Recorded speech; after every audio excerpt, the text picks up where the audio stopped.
எப்படி வந்தது அந்த பாடல் எல்லாம்? அதோ உட்கார்ந்துருக்கார் எம்எஸ் விஸ்வநாதன் அவர்கள். அவர் கொடுத்த இந்த இசைக்கு நாங்கள் ஒரு அழகு கொடுத்துருக்கோம்.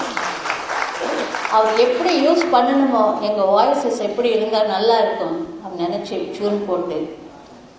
அப்போ எனக்கு முதல்ல தமிழே தெரியாது, தெலுங்குல எழுதிட்டு பாடிட்டு இருந்தேன். அப்போ சண்டிரான் எழுத எம்எஸ் விஸ்வநாதன் அவர்கள் கூட்டிகிட்டு போய் எனக்கு இன்ட்ரடியூஸ் பண்ணாங்க. இப்போ எங்களை பற்றி சொல்கிறது, என்னை பற்றி சொல்கிறதுக்கு இங்கே வரல.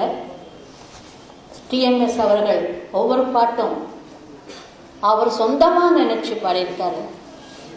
ஒவ்வொரு பாட்டு எங்கே நிம்மதி, அது மாதிரி அந்த நாள் ஞாபகம், அது யாராலும் பாட முடியாது, யாராலும் பாட முடியாது. அந்த பாட்டு பாட வச்சது விஸ்வநாதன் அவர்கள். அவர் எப்படி பாட வச்சிருக்காருன்னு தான் அவரோட கூட பாடுறதுனால எனக்கு தெரியும். அந்த கஷ்டங்கள் எல்லாம் எனக்கு தெரியும். அவர் எவ்வளோ கஷ்டப்பட்டு அந்த பாட்டு அவர்கிட்ட கொடுத்து சொல்லி வச்சு பாட வச்சு, அது சிவாஜி கணேசன் அவர்கள் ஆக்ட் பண்ணுறதுல அது ரொம்ப பாப்பா. அதே மாதிரி கர்ணன் படத்தில் நிலவும் இரவும் நிலவும், அது அந்த பாட்டு அது என்னமோ எப்படி வருது அவருக்கு தெரியாது. எம்எஸ்ஆர் அவர்களுக்கு இந்த பாட்டு சுஷில தான் பாடினாங்க. கண்ணுக்கு குலமேது, எல்லாம் கண்ணு ஒண்ணுதான், அதுக்கு குலமே இல்லை. அதனால அந்த கண்ணதாசன் அவர்கள் எழுதி ஒரு டியூன் அமைச்சு ஒவ்வொரு பாட்டும்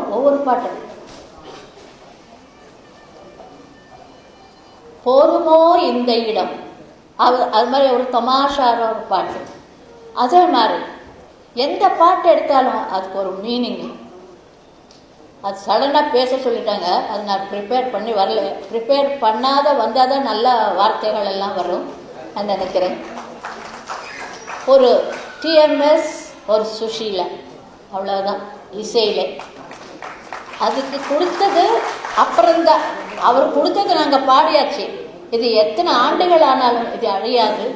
அப்படியே ஆகாயத்தில் Susheela, Soundararajan, TMS, Susheela, MSV, KV Mahadevan, இவங்க 4 பேர் எப்பவும், கண்ணதாசன் அவர்கள் எப்பவும் இருப்பாங்க.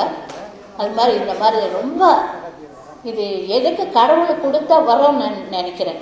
ஏன்னா இந்த மாதிரி எப்பவும் எந்த நாட்டில் இருக்காதுன்னு நினைக்கிறேன். ஏன்னா இந்த வயசு 90 வயசில் இன்னும் நானும் அவரோட பாடிட்டு இருக்கிறேன், டிஎம்எஸ் அவர்களோட. அதுதான் எனக்கு ரொம்ப பெருமையாக இருக்குது. இந்த கடவுளை அவருக்கு ஆயுள் ஆரோக்கிய ஐஸ்வர்யம் கொடுத்து நல்லபடியாக ஆரோக்கியம் கொடுத்து நல்லபடியாக இருக்கணும் நான் கடவுளை வேண்டிக் கொள்கிறேன். வணக்கம். அன்போடு அனைவருக்கும் அடியேன் எனக்கு தெரிஞ்ச வரைக்கும் உலகத்தில் ஒரே ஒரு தான் அதில் வந்து எத்தனை நான் போட்டு தெரிஞ்சு சொல்ல முடியாது. எனக்கு ஒரே ஒரு பார்த்து கம்போஸில் எல்லாம் டீம் ஒர்க் பண்ணி எல்லோருடைய கூட பாடிருக்கேன். ஆனால் அவங்களுடைய திறமை, அவங்களுடைய வலிமையை எல்லாம் சொல்ல முடியாது. அவங்க ஒரு அவசியமாக இருக்கும்.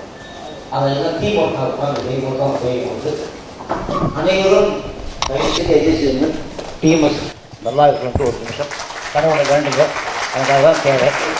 அவர் நல்லா இருக்க வாழ்க. வணக்கம்.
அவருக்கு பாராட்டு விழா நடக்கிறது.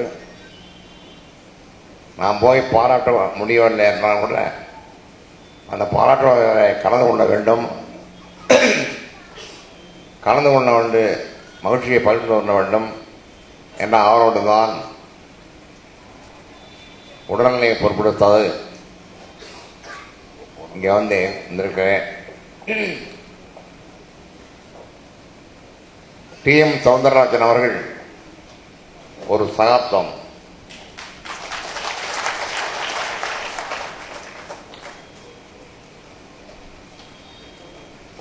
குறிப்பாக திரையுறைகள்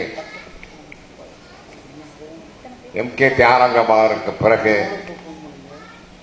மக்களுடைய உள்ளத்திலே இடம் பிடித்தவர் என்று சொன்னால் அது மிகையாகாது.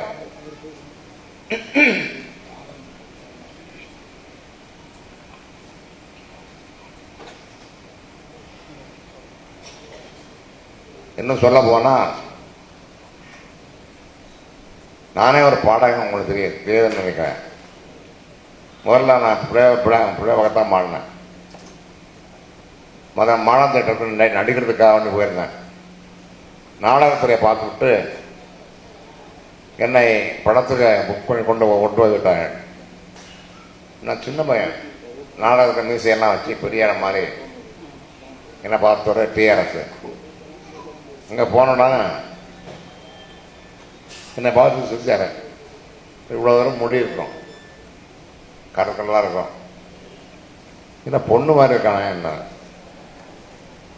என்ன சார் சொல்லிட்டீங்க, தப்பா நினச்சிக்காத, நீ அழகா இல்லைன்னு நான் சொல்ல வரல,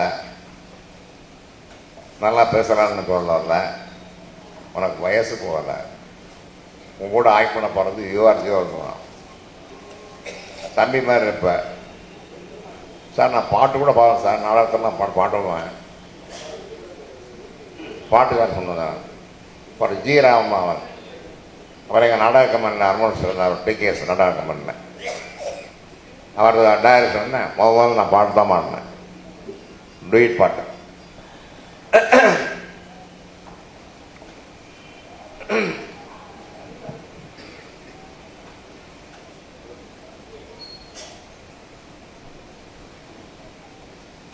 குறிப்பாக நான் நடிக்கிற படங்கள்ல எல்லாம் டி.எம். சபரன் உடனே பாடும்போது நான் பாடுவது போலவே இருக்கும். ஏன்னு கேட்டால் அதே சுதிக்கு நான் பாடுவேன், ஆயாசம் பண்ணேன், அதே சுதிக்கு அதே சங்கை போட்டு நான் பாடுவேன். ஆக எனக்கு கவலை எல்லாம் சங்கடமெல்லாம் சினிமா உலகில் இனிமேல் இவருக்கு பிறகு இவரை சமமாக பாடுவதற்கு, அந்த இடத்தை பூர்த்தி செய்வதற்கு இப்போது யாரும் இல்லை, இனி யார் வரப்போகிறாரோ தெரியவில்லை.